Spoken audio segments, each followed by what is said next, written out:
한족끼리 천하를 쟁패했던 이게 삼국지 시대가 가지고 있는 한족의 낭만이라는 거지. 자기들끼리 중문을 놓고 싸우는. 그래서 제가 삼국지, 우리가 말하는 삼국지, 삼국지연이 이건 그러니까 한족의 영웅 만들기 프로젝트 같은 거였어요. 그리고 삼국지 시대를 봐도 조조는 환관의 그러니까 손주예요. 환관의 손주. 출생에 대해서 잘 몰라요. 조조가 뭐 꽤나 유명했던 뭐 하우시가 맞니 안 맞니 이런 얘기가 있는데 어쨌든 조조는 환관의 가문에서 나왔어요. 그리고 송건은 아까 얘기 드렸던 대로 변방인 강남의 쪽이라는 거지. 근데 유비는 이 중에서 본토에 본토. 거기다 또 유시성이잖아. 그러니까 삼국지 시대에 유비를 중심으로 바라보는 건 이런 어떤 영향들이 있지 않을까? 저 삼국지 시대가 그 추천을 받는 시대이다 보니까 그 인물평이 중요한 시대였어요. 그래서 동의종 오랑캐인 제가 감히 지들의 영웅, 저 한족의 영웅들 인물평을 감히 하자고 하면 저는 조금 이렇게 보여요. 유비는 사이코패스에 가까웠던 황제로 보여요. 그 다음에 조조는 나르시스트에 가까운 황제로 보여요. 그 다음에 송고는 소시오패스에 가깝게 보이는 황제였던 것 같아요. 실제로 그 사이코패스 이런 게 아니고 그냥 제가 보기엔 그렇게 보이는 거예요. 사이코패스에 가까운 유비, 나르시스트에 가까운 조조, 그 다음에 소시오패스에 가까웠던 송건. 뒤에 이제 그런 일화들에 대해서 이제 얘기를 할게요. 저는 그 삼국 황제의 인물평을 이렇게 놔요. 지난 시간에 이제부터 이제 본격적으로 이제 삼국 지연에 대해서 이제 얘기할 건데, 그러니까 저거 있잖아. 나라가 어수선한 이유는 환관과 외척이 싸워서이고, 다음에 도적이 출몰하는 나라가 됐다. 자, 이제 이렇게 딱 문제를 만들었으면 이제 다음 파트에서 나간중이 해야 될 역할은 이제 영웅을 보여주는 거잖아요. 오늘은 이제 여기에 나오는 얘기예요. 근데 그게 다 뻥이에요. 오늘 얘기는 유비에 관련되는 모든 얘기는 제가 이제 이 내용들이랑 읽어드리면서 같이 설명을 드릴 건데 다 뻥이에요. 오늘 얘기는 다 뻥이에요. 환관이랑 외척의 문제를 했던 게 아닐 거다라고 제가 그때 해석을 했죠. 제일 첫 번째 방송에서. 두 번째는 이걸 왜 민중인 황건한테 갖다 베끼냐, 그거 아니라고 제가 얘기 드렸죠. 오늘은 이제 그렇게 나왔던 영웅, 이걸 해소할 수 있는 영웅이 이건 아닌데 라고 지금 얘기하는 거예요. 이제 장각의 군대 중 하나가 유주의 경계선을 넘어왔대요. 유주가 여기 있어요. 여기 딱 보면 알잖아요. 우리가 이 유주 경계에 있는 거예요. 우리나라가 북방의 끝, 그 유주의 경계선을 넘었대요. 그거지. 여기서 이제 한 건이 일어났다 그랬잖아요. 여기서 이제 일로 넘어온 거예요. 유주 쪽으로. 그러니까 유주태수 유언은 강화군 경륜현 사람으로 한나라 노공왕의 후예였는데 적병이 온다는 말을 듣고 교위는 이제 하급 관리예요. 하급 군사의 하급 장교 같은 유언이 황실의 종친이었거든. 그리고 이 유언이 누구냐면 나중에 유비가 초계 황제가 되는데 그 초계 황제가 되기 앞전에 그 땅을 뺏었던 주인이 있을 거 아니에요. 총나라에서 황제가 되니까 뺏었던 사람이 유장이거든. 그러니까 유장이 지금 얘기하는 유언의 아들이에요. 나간중이가 유주 태수 유언이라고 얘기를 하는데 유언이 뭘 하냐면 이제 유비가 황실 그 종친으로 인정해주고 막 그런 게 나오거든 뒤에. 근데 말이 안 되는 게 여기에 유주에 유언이 없었어요. 이쪽으로 간다고, 이쪽에서 기반을 잡는다고. 유비가 이쪽으로 들어가서 촉나라를 세우고. 일단 뻥이죠. 그리고 정말 잔인하지 않아? 이 나간중이라는 놈 진짜 잔인한 놈이야. 얘는 진짜 사이코패스에 가까운 것 같아. 유비가 뺏었던 나라의 아빠를 데려다가 유비를 인정하게 만들어놨어, 이 구조가. 그리고 이 당시에 유주 자사예요. 이때는 태수가 아니라 자사였어요. 유주라고 하는 자사가 누구였냐면 유였어요. 그 유라는 사람이 진짜 황실에 인정받는, 그 당시에 공이 인정하는 황실 종신이자 선망이 되게 높아요. 근데 나중에 유비가 의탁하는 공손찬이가 그 유를 죽여버리면서 자기 기반을 만들거든. 뭐 이렇게 이어지는 그 역사에서 보면 이 말이 안 되죠. 일단 아무튼 교위였던 추정이 말하기를 적군이 무리가 많고 우리의 군사는 적다. 태수는 빨리 군사를 모아 적을 맞아야 된다고 해요. 유언이 이에 방을 붙여 의병을 모집하는 거예요. 나간중의 시대는 계속 얘기 드렸지만 원나라가 망하고 명나라가 세워지는 그 초창기였거든. 그러니까 한족이라면 찢어 죽이고 싶은 원나라의 정권이 끝나고 이제 한족 출신의 명나라가 세워질 그 당시였거든. 이때 이제 유비를 짠하고 등장시키려고 이런 걸 하는 거야. 근데 이 설계가 되게 웃긴 거지. 유장의 아버지였던 유언을 여기서 여기다가 데려고 와서 유비한테 소개의 역할을 맡기는 거야. 황실에. 그 다음에 원래 있었던 이 유주가 얘기 드렸던 대로 유우라고 하는 진짜 오리지널 황실의 종친이었고 그 당시에 사람들한테 가장 인기가 많던 황실 어른 중에 하나였던 유우였다는 거지. 그 유우를 누가 죽였냐? 유비를 인정했던 공손찬이가 그 유우를 죽여버리거든. 이런 거를 나간중이 이렇게 바꿔놓은 거예요. 나간중의 그 삼국지가 뭐 역사적 사실이 70% 말도 안 되는 소리라고 저는 생각해요. 그 삼국지 자체도 저는 인정 못해요. 어떤 부분에서는 그 지수의 삼국지도. 자, 그때 방문을 딱 편에 붙이자. 탁현이 여기 있어요. 유주 여기가 탁군, 탁군의 탁현 여기에 여기. 그러니까 기주와 유주 사이에 있는 그 경계에 가까운 거기에요.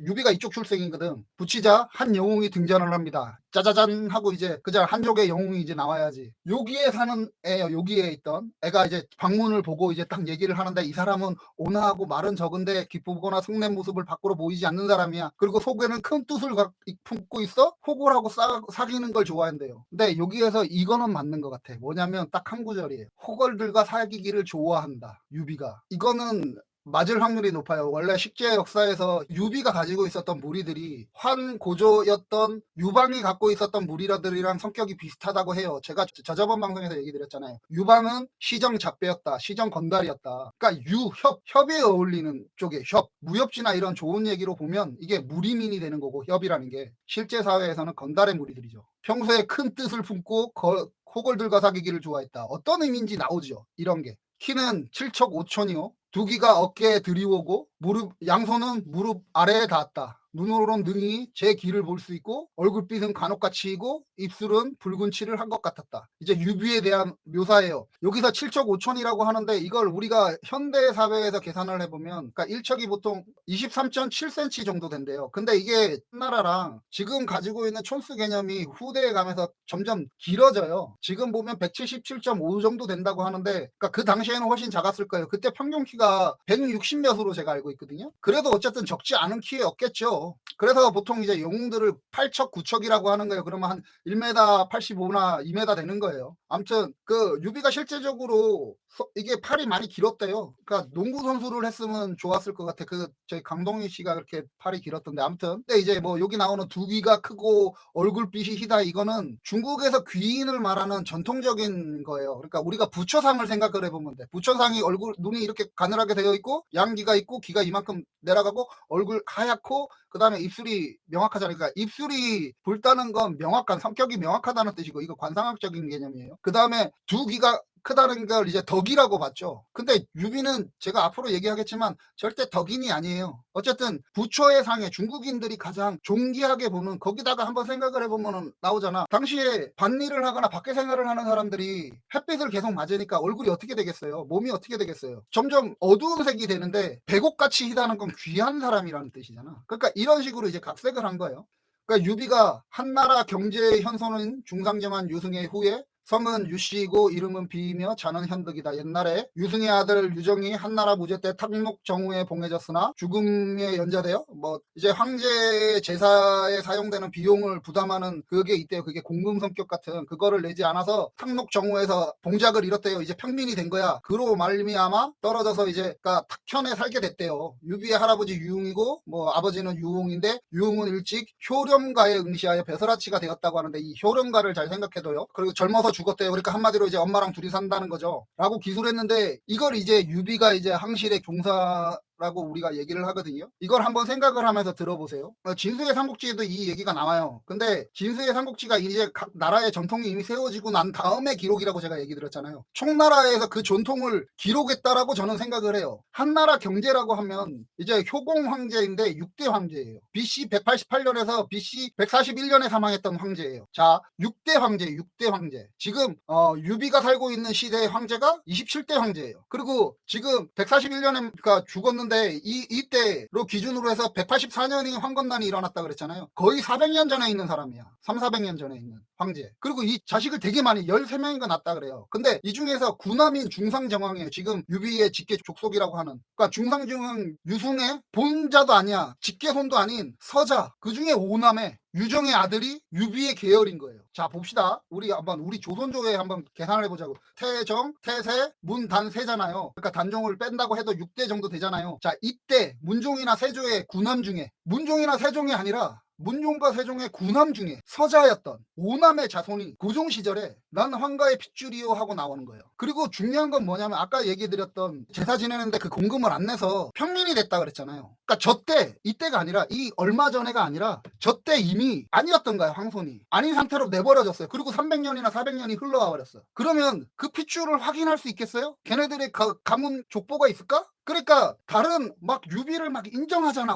누구도 와서 막 인정을 하잖아요. 누가 뭐 계산을 해봤 촌수 계산을 해봤더니 삼촌이요, 황제가 삼촌이요, 뭐 지금 아까 중에 유언이 뭐 삼촌이요 이러면서 나오거든. 근데요, 그 당시에 족보가 사라져 있는 상태였다고. 이미 300~400년 전에. 그러니 유비가 황실의 황자의 소선행이라고 하는 것이 나올 수가 없어요. 그러니까 문종이나 세조의 자손이 고종 때 나와서 내가 황실의 종친이요 하고 얘기를 해. 그것도 그러니까 뭐 세금 같은 거를 안 내갖고 쫓겨난 황실이 그걸 어디서 인정을 받을 거야. 그럼 거기서부터 모든 게 다 끊기는 거예요. 기록이. 자기 스스로도 끊겨 있는 거고 쟤네들한테도 끊겨 있는 거야. 본래 이제 왕족 기록에서도. 근데 이걸 인정을 해요. 웃기죠. 저 이거 되게 웃기더라고. 그리고 여기서 아버지가 효렴이라고 했죠. 효렴과. 이거 잘 기억해 두세요. 제가 이제 다음에서 설명드릴게요. 현덕이 어려서 고아가 되어 어머니를 지극하게, 그러니까 엄마를 되게 효도했대요. 그리고 집은 되게 가난해서 막 집신을 팔고, 그래서 그거 가지고 팔아갖고 생활하고, 자기 그 집에 동남쪽에 뽕나무가 크게 있는데 높이가 5길이나 되고, 멀리서 보면 무슨 그 수레처럼 생겨서 관상 보는 이들, 그때 당시에 얘기했잖아요. 이게 추천제 사회다 보니까 관상 같은 거를 많이 받거든. 누가 와서 얘기를 많이 해줘. 많이 해줘야 돼. 그래, 이 집에 반드시 귀한 사람이 날 거라고 했대요. 현덕이 어렸을부터 시골 애들이 그 나무 아래 놀면서 얘기하길, 그런 얘기를 했대. 나는 천자가 될 거야. 그래서 마땅히 이 수레를 탈 거야 라고 했대요. 그랬더니 숙부 유영기가 와서 그 말을 기특하게 여겨서, 아, 이 아이는 평범한 아이구나, 아니구나 해서 그 현덕의 집이 가난한 걸 보고 항상 물자를 대주면서 15살이 되자 유학을 보내요. 그 당시에 이제 태수를 했던 노식이라고 하는 진짜 명망 있는 스승한테 보내는 거야. 그래서 거기 가서 이제 공손찬을 벗으로 삼았대요. 자, 이제 한번 잘 생각을 해봐요. 아빠가 효령가를 했대요. 그리고 지금 얘기들 하잖아. 나간중이가 효자였다고. 그리고 효령가라는 게 뭐냐면, 당시에는 얘기했죠. 과거제가 없었어요. 과가 없었어요. 과 자체가. 수나라 때 과가 생긴다, 과제가 생긴다 그랬잖아. 그럼 저 효령이라는 게 뭐냐? 당시에 추천제 사회니까, 아, 부모한테 효도하는 자, 그리고 청렴한 자를 추천을 받아서 관리를 줬어요. 이게 관리가 되는 방법이었어요. 말이 안 되는 거지. 자, 일단 어쨌든 했다 그래. 저게 이제 유교식 사고방식에 맞는 거니까. 그래서 효성이 지극한 자를 관리로 맞았대, 자기 아버지를. 그렇게 해서 유비는 황족이 되고 관리가 되어 있는 거예요. 근데 자, 실제 유비 아버지가 관리였는지 몰라요. 그리고 무엇보다 유비가 효자라고 볼 만한 게 있나요? 삼국 지연이에서는 엄마랑 같이 뭐 집신을 만들어서 팔아갖고 시장 나가고 생활했다 그랬잖아요. 근데 15살 나이에 유명한 스승 밑에 가요. 유명한 수술 밑에 간다고. 효도는 언제 하는 건데? 나랑 엄마랑 단 둘이 살아. 근데 내가 공부한다는 거야. 15살에 저기 가서. 중요한, 그럴 수 있어. 우리 그럴 수 있잖아. 인간적으로 그럴 수 있잖아요. 자, 그러고 있는데 저 역사, 삼국지 전편의 역사에서 다 보면 자기 엄마를 챙겼다, 자기 엄마를 모셔왔다, 자기 엄마가 어떻게 죽었다라는 얘기가 자체가 없어요. 유비한테는. 얘기했잖아. 효성이 지극하다며. 나간중이가 얘기했잖아. 효성이 지극하다며.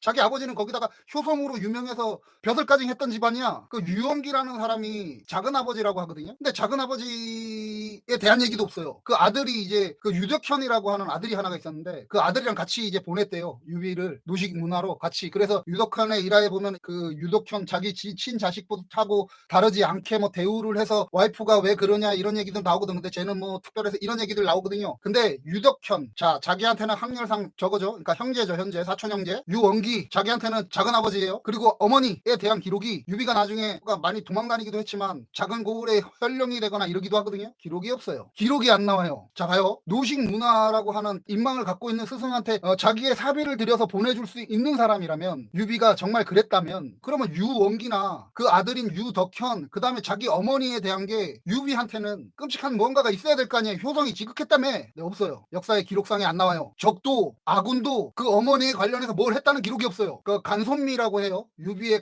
가신들, 나중에 이제 행정직을 맡는 가신들을 간손미라고 해요. 간홍, 그 다음에 송건, 그 다음에 미축이에요. 간홍은 유비랑 이때 탁현에서부터 친구예요. 그래서 평생, 그러니까 우체국 택배처럼 하고 다니는 거야. 막 여기다가 서신 전하고 여기다 뭐 전하고 이러는 걸 간홍이 다 해요. 그러니까 간홍하고 장비만 있었던 게 아니야. 자, 근데 엄마에 대한 기록이 없어요. 저 때 외에는 안 나와요. 유비한테 잘 보이려고 하는 애들은 엄마랑 작은아버지, 그 다음에 그 조카 챙겨야 되잖아. 그리고 유비한테 무언가 이렇게 빚을 지울 수 있잖아. 당장에 우리가 알고 있는 조조가 얼마나 유비한테 잘해. 봐봐요. 탁현이 여기 딴 데도 아니고 여기 보면 기주랑 유주의 경계에 있는 데가 탁현이에요. 탁현. 기주 유기가 원소가 있었던데요. 자, 원소는 공손찬한테 붙어있던 유비가 적이었고, 공손찬은 유비가 나중에 공손찬을 떠나가거든. 유비가. 근데 이 가족에 대한 거에 대해서 얘기를 안 해요. 그럴 수 없잖아요. 유비가 효자라며. 그리고 을이 신의를 목숨처럼 알고 있다며. 왕손이잖아. 그러면 자기가 왕손이면 유영기나 다 왕손이잖아. 그럼 그 초반에 있었던 사람이 유비랑 관우랑 장비밖에 없냐? 간홍은 이때부터 친구였다고, 어렸을 때부터 친구였다고. 말이 안 되죠. 이 지금 모든 게 말이 안 되는 상황이에요.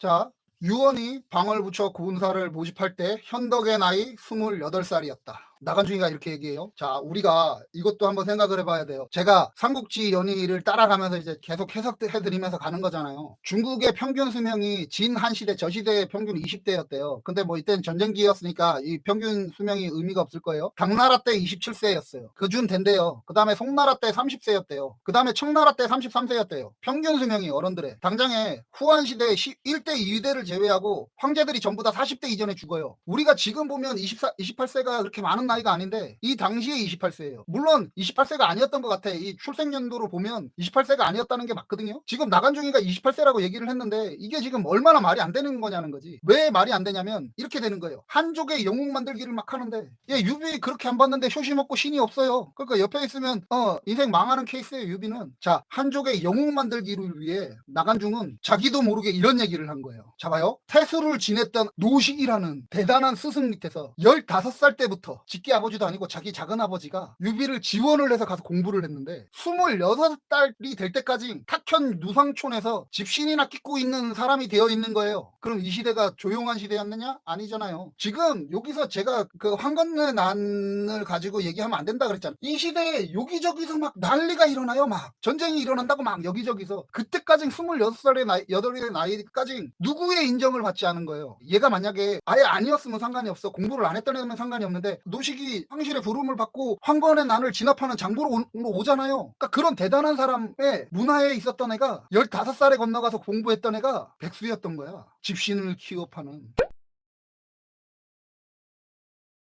그러니까 그걸 가지고 탄식하고 있으니까 뒤에서 이제 웬 우락부락한 놈이 야 이 남자 새끼가 나라를 위해 힘을 내지 않고 어째 이렇게 그 탄식만 하고 있냐라고 얘기를 해요. 얘기했죠. 여기저기 막 난이 일어나던 그 시대였다는 거야. 이미 황건의 난 이 외에도. 근데 이제 이때 얘기하는 거야. 그리고 여기서 오한이랑 선비족들이 순시로 내려갔거든. 이때도 막 내려와. 어쨌든 그러니까 유비가 이렇게 돌아봐서 이제 보니까 그 사람이 키가 8척이고 표범머리에 동그란 눈과 제비턱에 호랑이 수염을 갖고 있고 목소리는 우레 같고 기세가 달리는 말과 같았다고 해요. 유비가 보면서 그러니까 의아하고 있으니까 그때요. 나는 성이 장이고 이름은 비익덕입니다 라고 얘기를 했대요. 대대로 타석현에 살았고 집과 밥이 조금 있고 술을 팔고 돼지를 잡으면서 천하의 호걸들과 사귀기를 좋아합니다 라고 소개를 하더래요. 왜 탄식을 하고 있냐라고 얘기를 하니까 유비가 나는 황실의 종친이고 성은 유고 이름은 비입니다. 지금은 황건이 난이 일어났는데 뜻이 있다면 적을 깨트려 그러니까 백성을 편안케 하고 싶지만 힘이 미치지 못하여 한스럽습니다 라고 길게 탄식을 했대요. 그러니까 장비가 나에게 재산이 조금 있으니까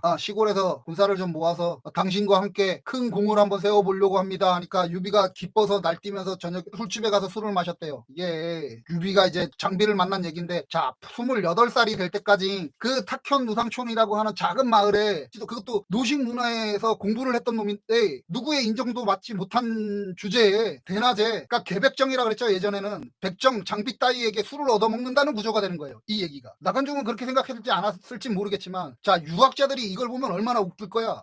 그잖아요. 28살이 됐어. 15살 때부터 노식 문화에서 공부를 했어. 탁현 누상촌이 크냐 조그만한 촌이란 말이지. 거기서 누구의 인정도 받지 못했던 거야. 유비가. 돗자리나 기워 팔고 있었단 말이지. 근데 저 모습을 보면서 어이 당신이 나라에 대해서 공을 이때 전쟁기였다고요. 여기저기서 막 난리가 일어나던 시기였다고. 그래 이제 장비랑 술을 마시고 있는데 거한이 나타났대요. 큰 사람이 나타나서 수레를 끌고 가게 문을 앞에 대어놓고 그 술 따러라 마시고 나서 성에 들어가서 군대에 입대하겠다라고 얘기를 했대요. 누가 딱 와서 그래 그 유비가 딱 보니까 와 키가 9척이고 수염이 길고 그러니까 관우가 미염공이라고 하고 숨이 길게 우리가 보잖아요 이미지가. 얼굴은 대추빛이고 그러니까 관우의 태생도 나는 좀 웃겨. 이 사람이 대충 이줌에 있었던 사람이라 그래요. 이줌에 하동군이 이줌에 있거든. 여기가 낙양이 있고 장안이 있고 요 사이에 요쯤 되는 게 하동군이에요. 이쯤에 있었던 사람이야. 근데 얼굴이 대추빛이야. 한번 생각해봐요. 그럼 본토 중국인인데 얼굴이 대추빛이야. 얼굴이 빨갛다고 검붉다는 거죠. 그러니까 상식적으로 한번 생각을 해보자니까. 간우가 이게 정말 전통적인 중국 사람이었을까? 아무튼 그 간우가 얘기를 한대요. 통성명하는 거야 이제. 내 성은 관이고 이름은 우이며 자는 장생인데 뒤에 운장이라고 바꿨습니다. 그래 관우 운장이 되는 거예요. 하동군 해령 얘기했잖아요. 요쯤에 된다고 요쯤에. 세력가가 이제 그 사람들을 막 하는 걸 보고 처단하고 살인죄를 입혀서 강호에 도피한 지 5, 6년이 되었습니다. 이곳에서 적을 깨트릴 모집을 한다기에 특별히 응모하려고 한다.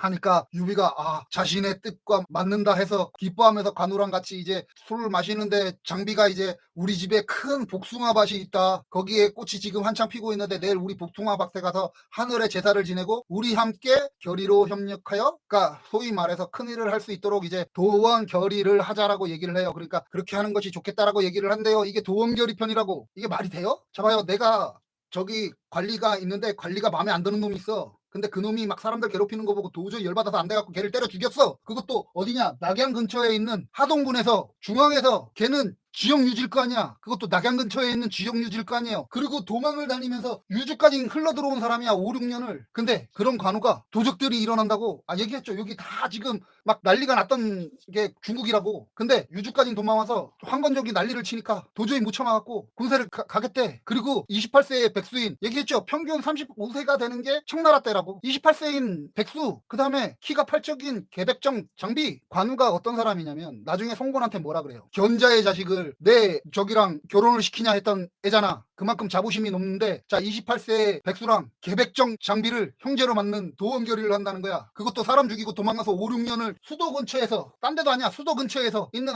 하동군 한해읍에 있다는 사람이 말이 안 되죠. 이 얘기는 없어요. 사람을 죽이고 관우가 왔다는 얘기 자체가 없어요. 정사삼국지에는. 다음날 복숭아밭에서 검은소와 백마 등의 제사 분목을 메우고 뭐 세 사람이 향을 피우고 두 번 절하여 맹세하기를 유비와 장비와 관우는 성은 비록 다르나 이미 형제가 되기로 결의하였으니 동심협력하여 어려울 때 구해주고 위태로울 때 도망가며 어려울 때 유비가 도망가잖아요. 관우랑 장비 냅두고 어려울 때 도망가. 유비는 관우랑 장비는 따라가는데 유비는 도망가. 아무튼 구해주고 위태로울 때 도와주며 위로는 국가에 보답하고 아래는 백성을 편안하게 할 것을 염원합니다. 같은 해 같은 날 태어나지 않았지만 같은 해 같은 날 죽기를 바라옵니다. 하늘과 땅의 신들께 이 마음을 살피시어 이 의리를 배상 뭐 이러고 막 해요. 그래갖고 그 은혜를 잊으면 하늘이 함께 죽이라고 얘기를 해요. 그리고 맹세가 끝나자 현덕이 형이 되고 관우가 그 다음이 되고 장비가 막내가 되어 하늘과 땅의 제사를 지내고 그 다음에 뭐 이제 한 300명의 그 사람들이 모인대요. 복숭아밭에서. 그리고 복숭아밭에서 실컷 마시고 취했대요. 자 도원에 관련해서 제가 얘기 드렸잖아요. 그러니까 이게 도가사상에 있는 건데 서왕모의 그 복숭아밭 총도복숭아죠. 총도복숭아는 영원한 생명이에요. 그러니까 하나를 동박삭이라고 하는 게 뭐 몇만 년을 살았다고 하는 게 그 복숭아를 훔쳐먹어서 그런 거거든. 저기 손오공도 복숭아를 훔쳐먹고 수명이 길어지잖아요. 그런 복숭아의 의미를 가지고 결의를 한 거예요. 영원히 이제 한날 한시에 죽겠다고. 의협에 이제 무리가 됐는데 이거 자체가 잘 보면 유학적인 대의나 맹세하고는 다른 모습이죠. 유학자의 선택을 받는 유비가 아니죠. 이거는 협이에요. 그러니까 강호의 의리라는 거지. 무협지나 건달들이 말하는 협이라는 거지. 저 유비가 모였던 집단이 성격이 그런 거예요. 협이죠. 협. 배신하면 죽음. 우린 협이지. 우린 형제지. 그러니까 삼협회 같은 거죠. 우리는 건달 같은 거고. 저게 유관장이 했다는 도원결의예요. 근데 실질적으로 도원결의라는 얘기는 없어요. 유비는 얘기했잖아. 유비는 도망 다녀 그냥. 애들 다 팽개치고 자기 자식도 다 팽개치고 자기 엄마도 팽개치고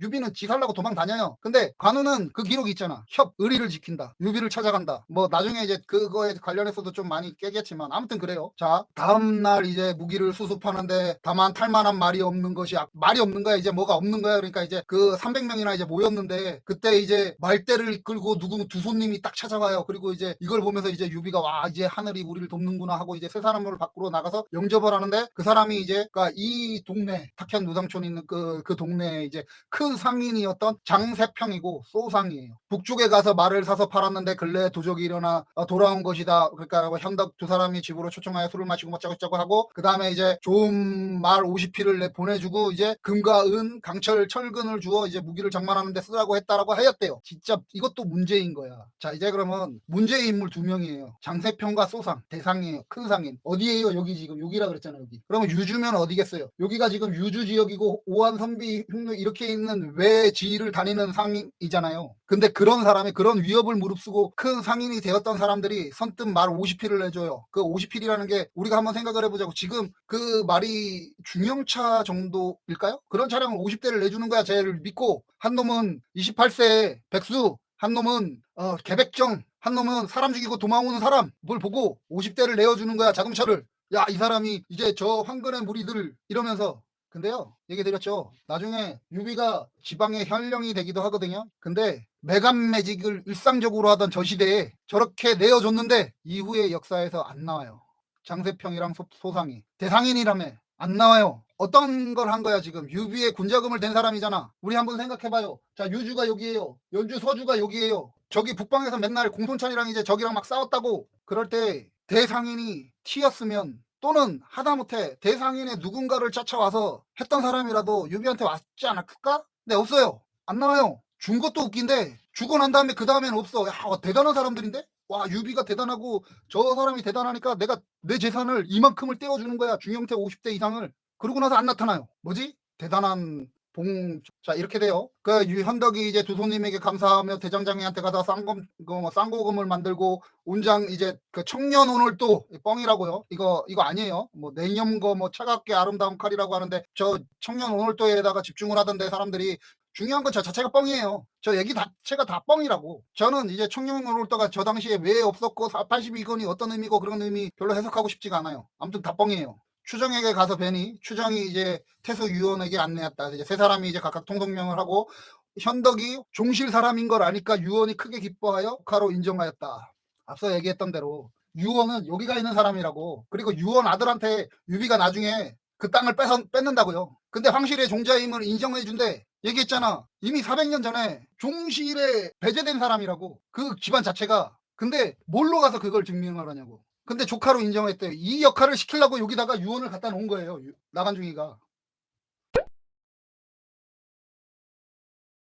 자, 며칠이 지나지 않아 황건적 장수 정원지가 5만 명을 거느리고 탁혼을 치러 온다고 하자, 유언이 추정에게 사람을 이끌고 500명을 거느리고 나가 적을 꺼트리라고 명령한다. 현덕 등은 흔쾌히 군산을 거느리고 앞에 나서 곧바로 대응상 아래에 이르러 적과 마주 보았다. 한건의 무리들은 모두 머리를 풀고 누런 두건으로 이마를 묶었다. 바로 양군이 서로 대적하게 되었다. 500의 군사로 5만 명이 거느린 정원지의 군사를 막았대요. 중요한 건 얘기했잖아. 오늘 얘기는 전부 다 뻥이라고. 나간중에 뻥이라고. 유비는 이 지금 당시 1차 황건의 남 때 참여하지 않았어요. 그때 딴 데가 있었어요. 유비는. 나간중은 유비에게 전사가 필요했어요. 전쟁에서의 기록이 필요했다고. 그래서 이를 충실히 따라가는 거예요. 그냥. 현덕이 말을 달려나가고 왼쪽에는 운장, 오른쪽에는 인덕, 채찍을 딛고 크게 꼬집기를, 나라에 반역한 도종놈아 어찌하여 항복하지 않느냐 하니, 정원지가 대로하며 이렇게 가는데 뭐 바로 장비가 장팔사모를 가서 등무의 가슴을 찌르니 등무가 뒤집어서 떨어지고, 정원지는 보고 이제 다시 이제 장비한테 싸우러 나가니까 이번에는 운장이 큰 돌을 가지고 달려서 허리를 두 동강 내버렸대요. 그리고 이걸 시를 지어 찬양하기를, 영웅이 오늘 아침에 모습을 들으니 한 번 창을 시험하고 한 번 칼을 시험하는구나. 처음 나가 곧바로 위력을 떨치니 세 사람 나누어 이름값을 잘하는구나 라고 얘기를 해요. 이거죠. 나간중은 천하의 뻥쟁이에요. 잊지도 않았던, 얘기했던 그대로 유관장의 전사를 만들어 준 거예요. 그러니까 그걸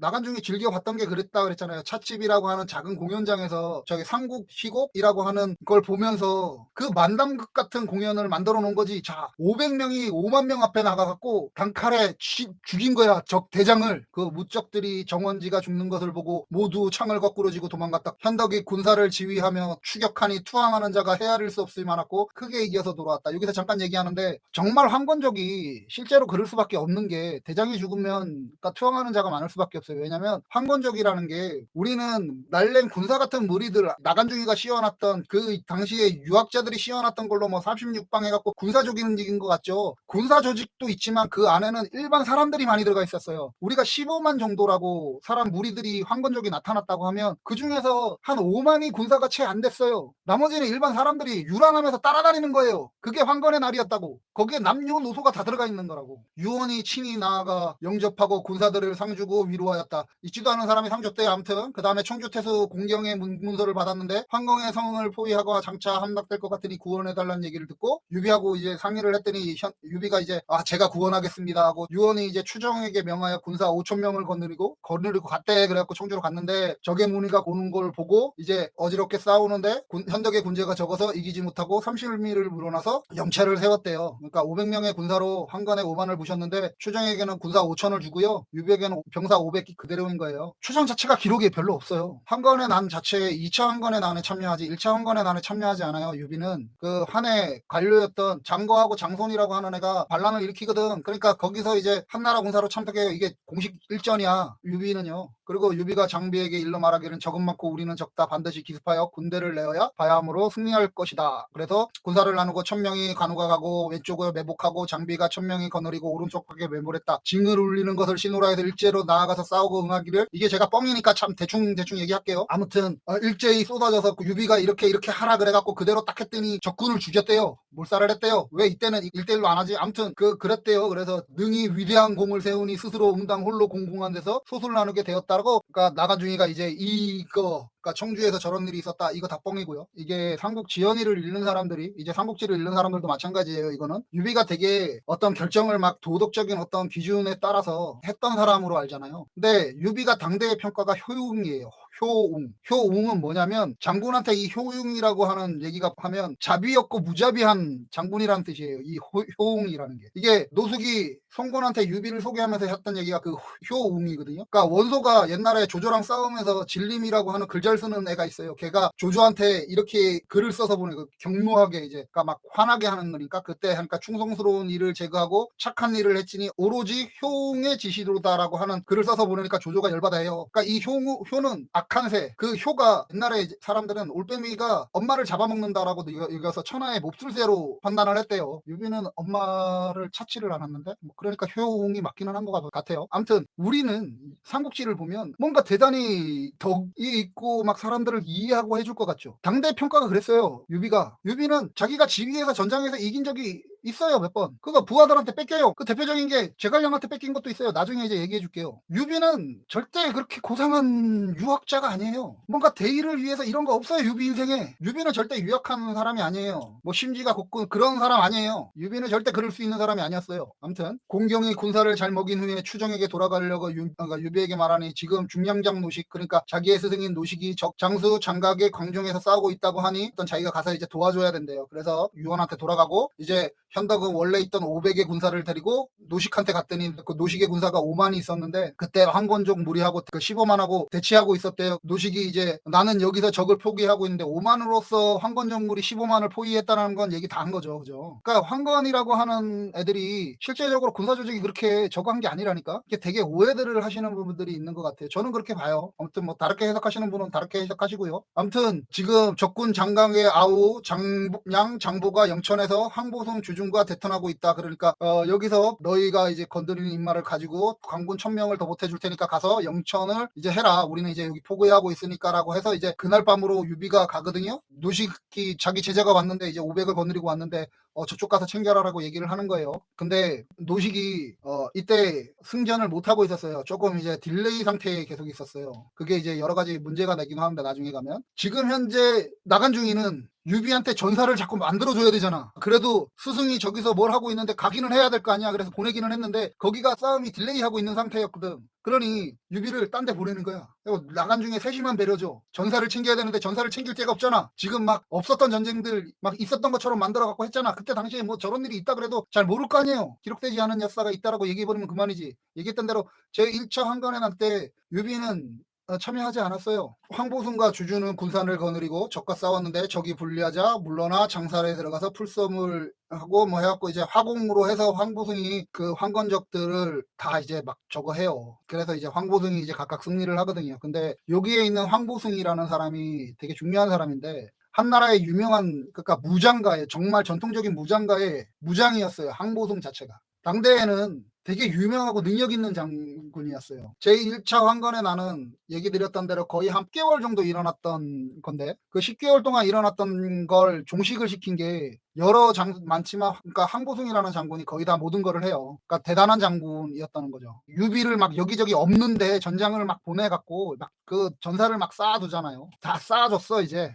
유비가 이제 중앙으로 들어가야 되잖아. 그러니까 이제 조조랑 연결을 이제 만들기 위한 사전 작업. 이 다음이 이제 조조로 이어지거든요. 오늘은 여기까지인데 유비가 역사의 선택을 받았어요. 얘기 드렸던 대로 오늘 얘기는 제가 전부 다 뻥이라 그랬잖아요. 나간중이 뭐 70%의 사실? 저는 그거 절대 인정 못 하고요. 인정할 수도 없어요. 지금 구조에서 보면. 저 얘기가 오늘 얘기는 자체가 전체가 다 뻥이에요. 유비를 소개하는 모든 게 유비의 전사가 다 뻥이에요. 유비는 그 얘기 드렸던 대로 한족의 장수가 반란을 하고 일어나는 그 시기에 나와요. 그때 이제 현령이 되고 하는 거라고. 그러니까 한족의 영웅이었던 유비를 나간중이 이렇게 세탁을 해준 거예요. 아까 얘기 드렸던 대로 유비는 15살의 나이에 노식의 문화가 되었다 그랬잖아요. 15살의 나이. 이것을 제가 조금 믿지 못하는데 그래도 기록이 워낙에 많이 나와 있어요. 그렇게. 저 한족 뻥쟁이들은 한나라에서 기록을 했던 애들은 다 그렇게 해놨다고. 그러니까 15살의 유비가 노식한테 가서 공부를 했다면 유비는 가난한 집안의 사람이 아니에요. 절대. 일 수가 없어요. 왜냐하면 공손찬이가 이제 국방의 요 유주 지역에 태소라고 하는데 그 결혼을 하거든. 그 집 딸이랑. 그래서 장인이 아들을 챙기는 것처럼 공손찬이를 유학을 보내요. 노식 문화에. 그 정도의 힘을 가지고 있는 사람이 보내야 되는 대란 말이지. 거기에 유비가 가서 해요. 근데 유비랑 공손찬이가 이제 맺혀지는 접전들이 많다 보니까 아 노식 문화에서 있었겠구나라고 하는 생각인데 저 당시에 그랬다면 절대 가난한 집 사람일 수가 없어요. 저는 그냥 그렇게 봐요. 그러니까 건달의 우두머리였을 것 같아요. 저는 봐요. 여기잖아. 탁현이 여기라 그랬잖아요.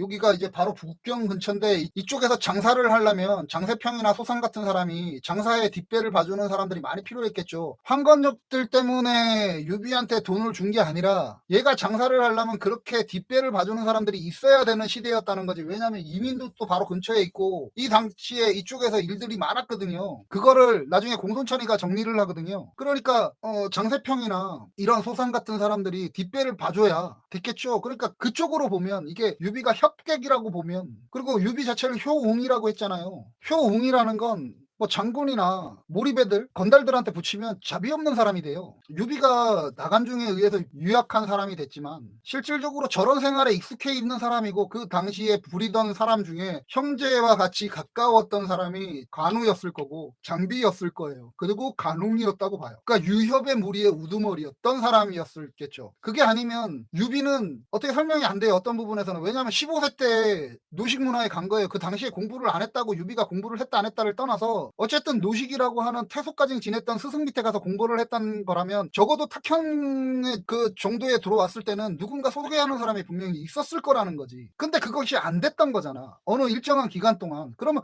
그 사이에 공란에 뭘 넣느냐의 문제인 거고. 그러면 유비는 절대 그 시간에 집신을 짜고 있었던 사람은 아니라는 거죠. 저는 여기서 조금 위험한 생각일지는 모르는데 그 사람들의 세력을 유비가 가져오고 그걸 가지고 500명이나 되는 인구로 나갔을 거라고 생각을 해요. 역사에서 얘기 드렸던 대로 장세평이나 솔상이라고 하는 사람들이 이 이후에 안 나와요. 아예 유비한테 돈만 해주고 끝난다고. 장비가 백정이 아니에요. 개백정이. 이게 개백정은 한나라 초창기에 번케라고 하는 유방의 유명한 장수가 있어요. 그 홍뭐에 그 해갖고 유비를 그러니까 유방을 구하는 있겠던 번케라고 하는 장군이 있거든. 그 번케라는 장군을 고스란히 갖고 오면 장비가 돼요. 이 시대에. 이 사람이 가졌던 직업이랑 이 사람이 가졌던 체형, 이 사람이 가졌던 용모 이런 것들을 고스란히 갖고 오면 장비가 돼요. 얘기 드렸던 대로 이거는 삼국지는 짜집기라고 저는 생각을 한다라고 하는 얘기가 이래서 자꾸 하는 거라고. 그러니까 관우는 좀 특출해 있어요. 좀 다른 게 있어요. 하지만 분명한 건 저 유비의 무리라는 작자들은 절대 정상적으로 모여 있어서 뭐 우리가 지금 삼국지에서 보고 있는 뭐 이런 게 아니었다는 거지. 그런 낭만적인 게 없다는 거지. 그걸 이제 낭만을 부여한 게 나간중인 거고 유비는 그 안에 있었던 유상촌에 있었던 장사하는 사람들의 뒷배를 봐줄 수 있을 만큼